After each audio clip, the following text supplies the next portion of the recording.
बॉलिवूड अभिनेत्री परिणीती चोप्रा आणि राघव चड्ढा यांच्या घरी लवकरच एका पाहुण्याचं आगमन होणार आहे। जवळजवळ 2.5 वर्षानंतर परिणीती चोप्राने आई बनण्याचा निर्णय घेतला। परिणीती चोप्रा आणि राघव चड्ढा यांचं लग्न 24 सप्टेंबर 2023 ला झालं।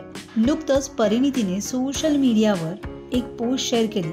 आमचं छोटंसं विश्व येण्याच्या मार्गावर आहे अशी पोस्ट करत तिने 1+1=3 असा एक फोटो देखील शेअर केला। खरं तर परिणीती आणि राघव या दोघांची भेट लंडनमध्ये झाली होती।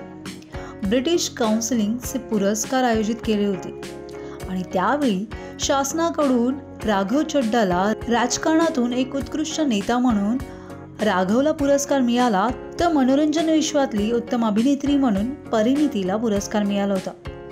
त्यावेळी तिचे भाऊही तिच्या सोबत होते आणि तिचे दोन्ही भाऊ राघवचे खूप मोठे फॅन होते।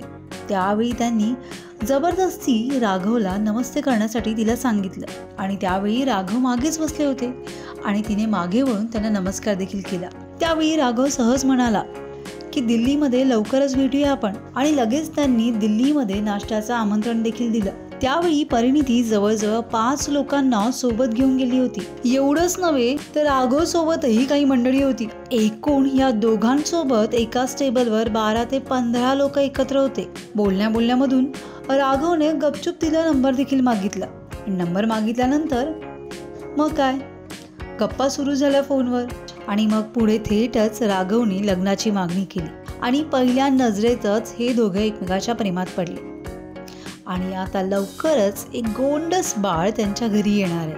सो एकूणच तुम्हाला यांची लव्ह स्टोरी कशी वाटली हे आम्हाला कमेंट बॉक्समध्ये नक्की कळवा आणि तुम्हाला हा आमचा व्हिडिओ कसा वाटतोय हे देखील सांगा। तुम्हाला आमचा व्हिडिओ आवडला असेल तर लाईक करा, शेअर करा, सबस्क्राईब करायला विसरू नका। तसंच बेल आयकॉनवर क्लिक करा जेणेकरून पुढच्या व्हिडिओचं नोटिफिकेशन तुम्हाला सहज मिळेल। मराठी आणि हिंदी सिनेसृष्टीतील बातम्या, अपडेट आणि गॉसिपसाठी फॉलो करा हंच मीडिया।